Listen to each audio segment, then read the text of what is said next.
প্রিয় দর্শক, আজকে একটা আপনাদেরকে খেলা দেখাবো।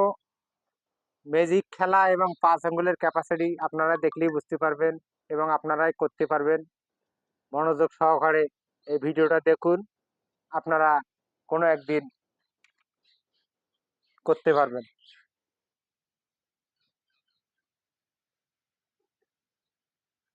কিভাবে দড়ি কাটাও যাবে না, হাতও বের করা যাবে না, হাত থাকি দড়িও বাইর হবে না।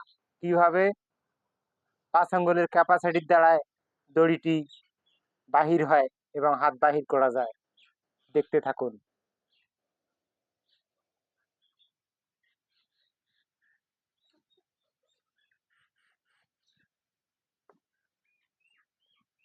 আপনারা, প্রিয় দর্শক, যদি এরকম ভিডিওটা ভালো লেগে থাকে তাহলে আপনারা লাইক, কমেন্ট এবং শেয়ার করবেন।